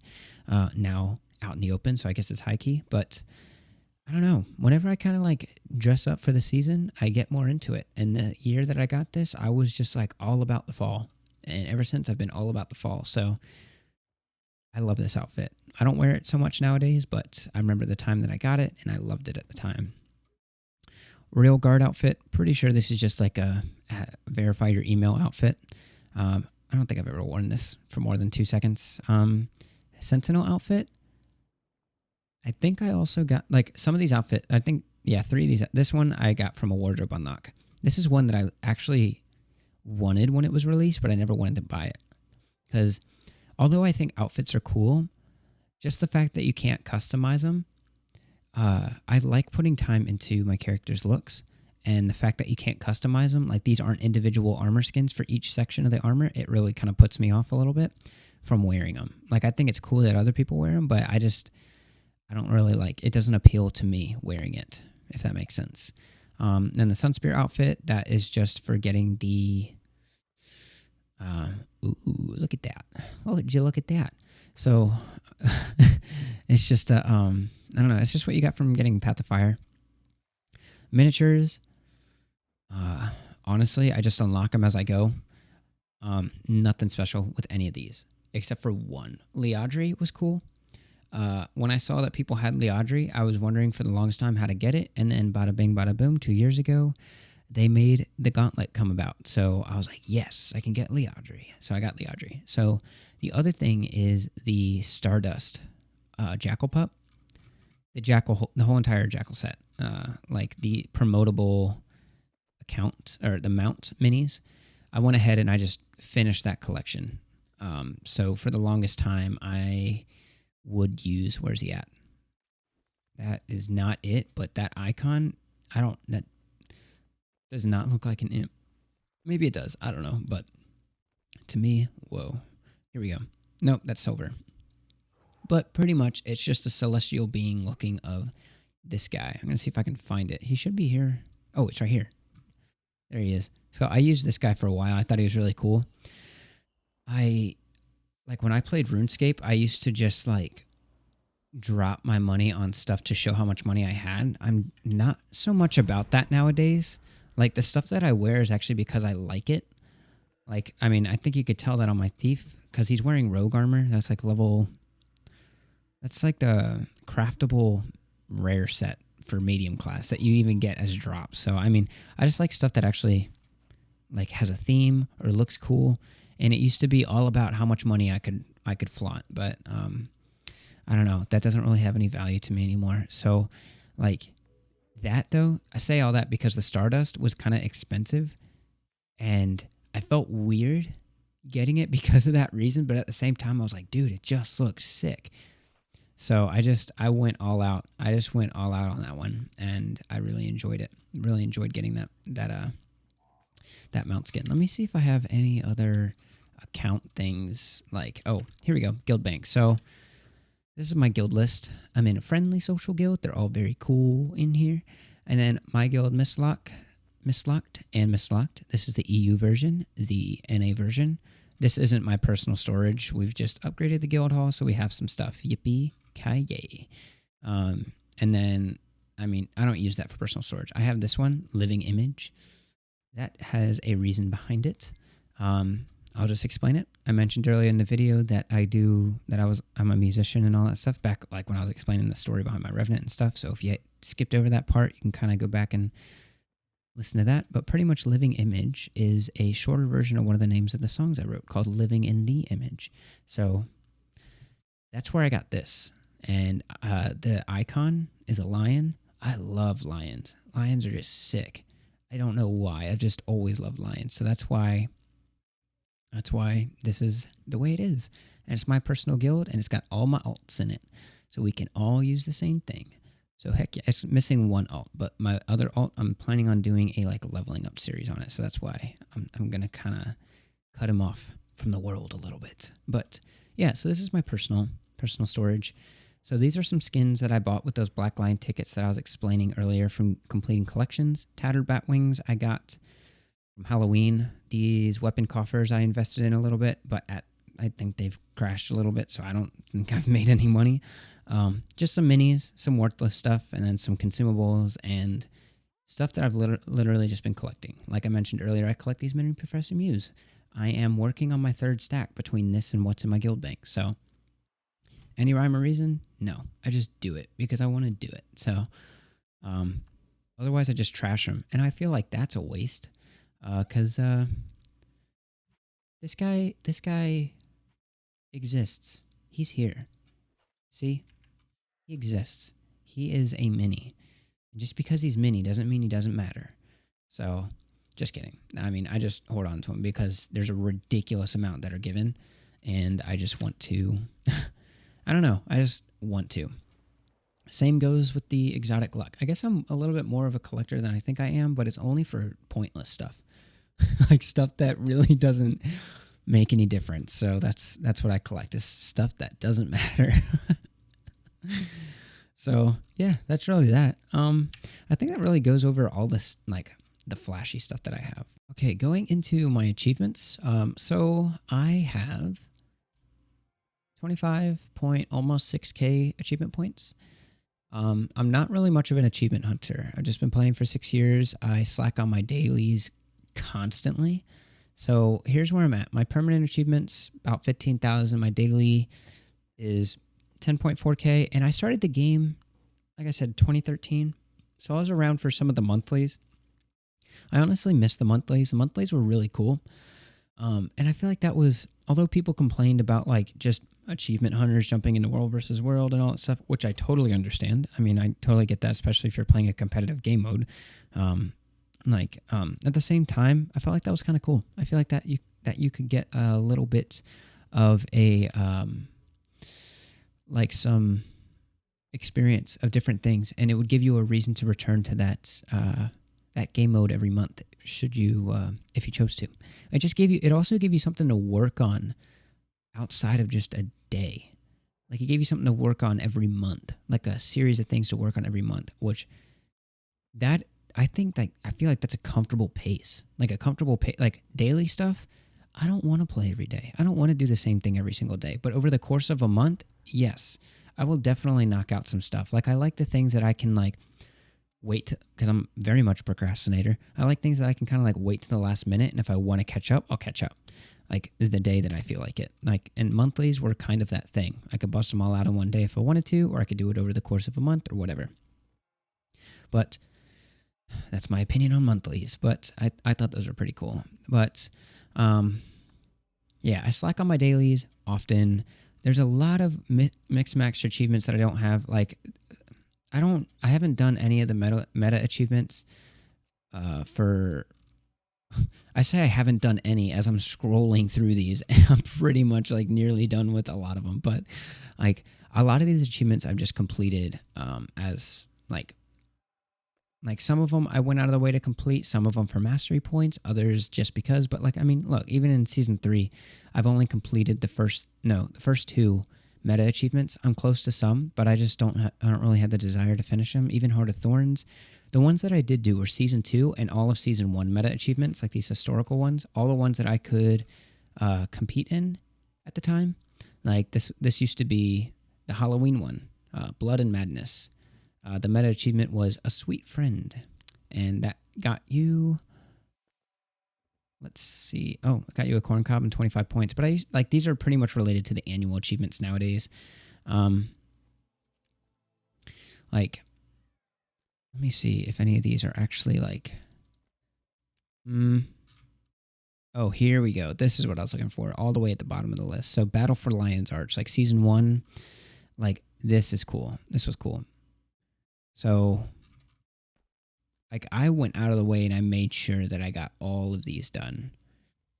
Like, because these were time limited. These were time limited at the time. And so I had to make sure, oh my gosh, Origins of Madness. This was my freaking favorite. This was with the marionette. Like, I played this event every freaking day. This is like around the time when I actually gave Guild Wars 2 a real try, and I just no-lifed the crap out of it. And this was my favorite event. And the closest that you can get to this event nowadays would be Vinewrath and Silver Wastes. That is the closest thing. It functions pretty much the same way. It's just repeatable. And I honestly, like, I was talking with a guildie last night about, like, he said some people like were looking back on season 1 with like rose tinted glasses, or like that's what someone he talked to had said. And I guess I can kind of agree because I wasn't there for all of it, or like I don't know, my opinion's not really educated, I guess. I was only there for like half of it, but that season was very nostalgic for me. Like, these were the Winner's Day achievements during the time, like from 13. This was my first year. This is December 3rd, like when I started playing. This was my first year when Lion's Arch looked old. Man, this is bringing back some memories. I'm getting excited right now. Oh my gosh, this is cool. Yeah. Dude, this is so cool. This is so cool. Adept Toy Maker, and then this year it was a Seasoned Toy Maker. Yeah, that was awesome. Tricolor key. Yeah. If you ever seen that tricolor chest in the Lion's Arch Scallywags Cove or whatever, that little, let me see, where's it at in Lion's Arch? It's this top left corner, Hooligan's Root, like right in here in the undermarket, you'll see like a tricolor chest, tri-key chest or whatever. That's what that key was for. And you open that in season 1, and you did like, there was 3 meta events on the map, and each of them gave, if I'm remembering it correctly, each of them gave a different color of the key. And once you got all 3 colors, you combined them, and then you could go and open this tricolor chest. It was very cool. Very, very cool. Man, that was just so nostalgic. And that was like around the time when I started playing. So of course, when you start playing and you're thinking back to stuff like that, when you started playing for a game that you've been playing for a while, you get nostalgic and you really enjoy it. But man, I really enjoyed that marionette event. So that's kind of like, I don't know. That's really my achievement panel. I don't go out of the way for anything. Collections, I do them as I need them. If there's something that I need, I did not realize I was that close to the Crusaders back piece. Well, might as well finish that because I have a lot of airship parts. Yeah, wow. Okay. Obviously, I don't check this too often because I didn't realize how close I was to half of these. What the heck? What the heck? Why have I not done half of these? Okay. So obviously, I have some things that I need to just look over and do. But yeah, obviously, when it comes to achievements, I'm not watching them like a hawk. I just kind of do them as I see fit. So that's really it. I've done some legendary collection achievements if it made sense. like monetary wise, but some of them are just flat out like a fraction to just buy them outright. So, but then of course you have the Heart of Thorns ones. The beginning 5 are just, or 4, I can't remember the amount. They're collection locked. So legendary armor, haven't even started on this. Don't even have the crystalline heart. Trinkets, these are just started by accident. This is not because I'm going for it at all. Festival collections, yeah, I guess. If I think about it, I'll do it, but I'm not too worried about it. Black Lion collections, like I said, whenever the weapon skins are cheap, I will buy them to get those juicy 7 tickets. But yeah, that is pretty much that when it comes to my achievement panel. Nothing too fancy there. I don't really get too crazy about achievements. I just do them as I see fit. All right, so to go anywhere from this video, this is super long. I've never made a video like this, so I apologize if I babbled a lot, but that's my full-on account tour, and there was, I guess, a lot to cover, so I guess it makes sense that it took that long.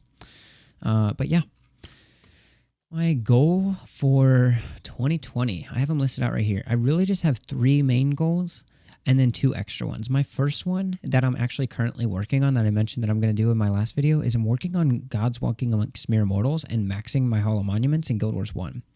So my current progress right now is 39 out of 50. So I just maxed out my Minis Monument as well as my Heroes Monument this past week. I actually just did the Heroes Monument today. Woohoo.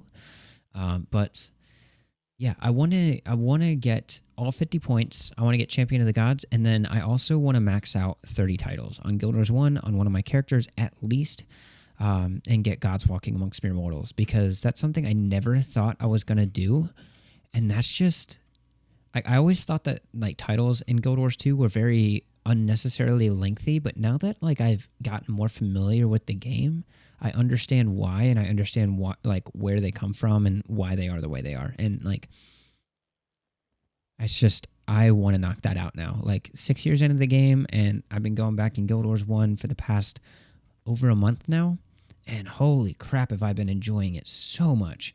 And I just want to knock that out. I want to get Guam so bad. That's probably my biggest goal right now.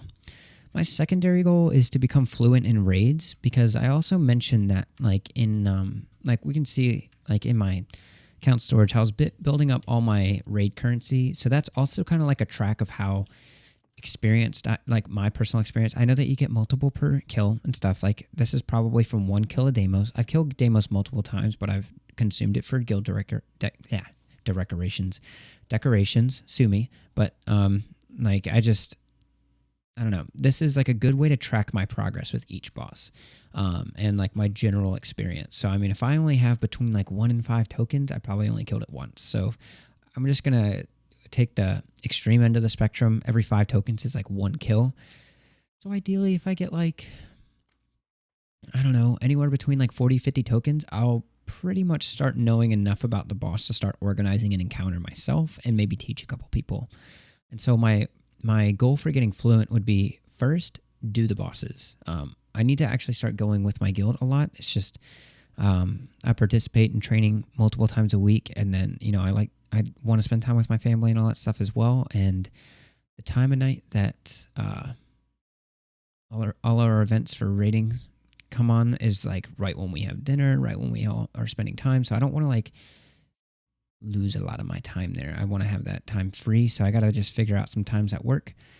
But aside from that, getting some experience, and then once I'm experienced, I can start teaching some runs. And then whenever you teach, you learn like exponentially faster, I find, because you're forced to pay attention to everything. So that's kind of my goal with that, is to get at least 10 kills, 10 pulls on each boss, more if I need to understand it more, less if they're pretty straightforward. Like Gorseval, I think I have Wing 1 under my belt, even though I don't have the KP that represents that. Like that one's pretty easy. But any other wing, I'm kind of iffy on. Pretty much get to a point where I can teach that and start learning fast, and eventually I can make some guides on that. My third goal, though, is to keep Mistlocked healthy and active. So this has been quite a challenge because, this takes the effort of many people, and this is also a game. But in order for something super organized to keep consistently running, you need to put time into it. And this isn't like, this is a game that, or this is a portion of the game that takes time. And like, when people blog on the games, they just want to play games. That's totally understandable. No fault at all. So it's kind of like, I don't want to force anyone to do something they don't want to do. Like if I notice someone's like actively helpful, I'll reach out to them and say, hey, do you want to help train or whatever? But most of the time, if not pretty much 90% of the time, unless someone's like exceptionally going out of their way, then I just let people approach me if they're interested. And so a lot of the people that are on like the team right now for like being an officer or a trainer are all people who have reached out to me and said that they were interested. I think actually everyone right now that I have as trainers and stuff are people who have just said that they are interested. I don't think I even asked them first. So I don't want to like force something that can easily turn into like a part-time job on top of your gaming onto anyone. So my goal is to figure out like a healthy relationship here, because while I don't want to like force responsibilities onto people, and you know I can't force anyone to do anything, at the same time I do want this to be successful, and I do want people to participate, and I do want things to run, because I'm very passionate about teaching people stuff, because I'm very much against people just letting my opinion out there, complaining a lot as opposed to doing something about it. Like the amount of times that you see people complaining on Reddit versus people actually like offering to train something, when I'm speaking specifically of like fractals and high-end content, the amount of posts that you see complaining about pug groups far outweighs the amount of people that are offering to help said pugs that they think are the problem. Like that's just biggest pet peeve of mine, and so that is not accepted in this guild. I mean everyone's their own person. I'm not going to kick you if you have an opinion, whatever. Everyone can, like, people rip on pugs all the time, my guild or not, but like the difference is if you're going to complain and not do anything, then your complaints are just hot wind, in my opinion. Getting very opinionated. I apologize if I'm offending you, but like that's just my opinion. If you're going to complain and not do anything about it, then please just either do something or just stop spreading negativity. It doesn't help. It doesn't do anything. It just doesn't help. So, yeah, so that's why I want the guild to be successful, because I personally put a lot of time. Like, I'm here every Monday night, every Tuesday night, every Wednesday night, for no less than 2 hours at a time. Unless it's like a group that can get through training like super quick, or like a low KP experience group. Every single time training goes for a minimum of 2 to 2.5 hours. So that's just training. So, and then that's also guild missions, and then I run fractals. I as the leader of the guild, I also find it very important that the leader is there also, like, all the time. So, well, not all the time, but is there frequently. I don't want to be absent.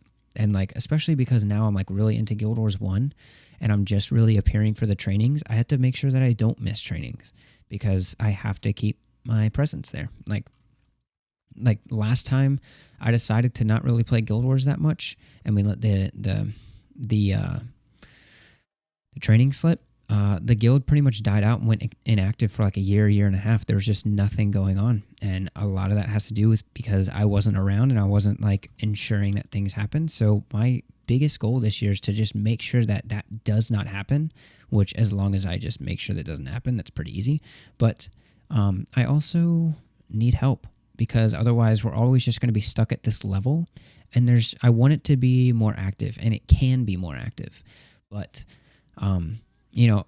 everyone that plays has jobs, they go to school. And so game is the last thing I would really want people to overinvest their time into. So I really don't want anyone to help out unless they really want to, because one, it's not going to be a burden to them if they want to. And two, they're probably going to be passionate about it if they want to help.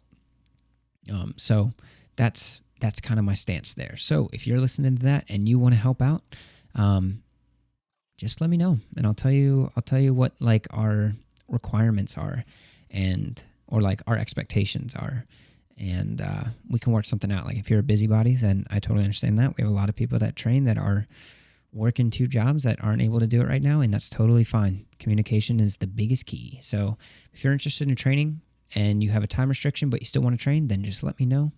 We have an NA and an EU guild, and we especially need people in EU because like that, their EU active time literally falls on 3 p.m. my time, which is just not always viable for me. So it's like its active time is between like 11 a.m. to 3 p.m. my time, and it's just smack dab in the middle of the day, and I just can't do that too regularly, unfortunately. So I'll pop in here and there, but all that to say, the whole goal is to just keep both NA and EU up and running, and keep it rolling smooth. And so my extra stuff going into my goals for 2020 would be, first off, because I'm on this account, like, we have a nearly max guild hall. It would be cool to max out the guild hall, although we already have like all the benefits that really benefit us as a PvE guild.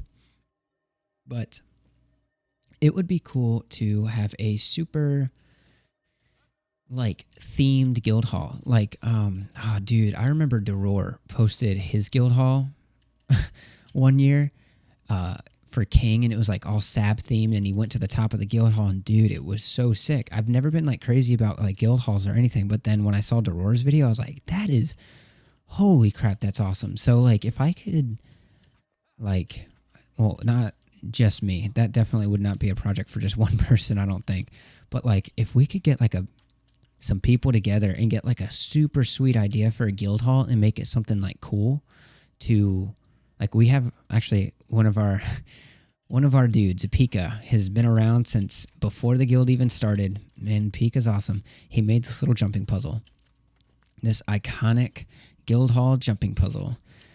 And like, if we could just get something like super themed and like something creative, I would love to get something creative going in here, whether it's like by my own hands or like some guildie's hands or whatever. I haven't really done any decorating myself here, so I mean, it would be cool to have something sweet going on here. So if, just because I'm kind of looking for different ways to play the game right now, especially nowadays, because of just where I'm at. Like, I have all my characters pretty much the way I want them. I'm pretty much progressed as far as I want to be in fractals. I mean, I learned some tips and tricks here and there. I can get more efficient, but that's not really something that I'm like too crazy about. And I mean, aside from the other goals I mentioned, like, this would kind of be like where I'm at in like Guild Wars, like finding creative ways to play. And then that's pretty much goes up there. I fell. Adios, amigos. So I also have an alt account that I will show real quick because I have some goals on there. All right, and here's my alt account. This is on EU, so this is the account that I use really. So this is actually the account. This is my character that I used for my 0 to 150 AR series a few years back. Pretty much when I started the whole Mislot Guild and everything. This is the account that I built up from like a fresh account boost. As you can see, he's wearing the same stuff as my Sylvari Thief on my main account, but except for the shoulders. But yeah, there's not really any story behind these characters. That's why I didn't go into it earlier. But pretty much, I'm just trying to, as you can see, they all look this guy, like, I'm trying to literally get him to be the same exact Rheyo as it is on my NA account. That way I can be in both places, EU and NA, as the same guy. So pretty much, though, I really just use this account to train on EU. So I have my heal brand and my Alacrigade geared and good to go. I'm not going to go too into this guy because there's not really anything special about story or whatever. Actually, except for my Charr, I've just been doing story on him. I don't really think I have. I don't really want to go into it right now because it's not like too crazy. Oh, sorry. This is a very long-winded video. I didn't expect it to take this long, but I also didn't realize how much I had to talk about. But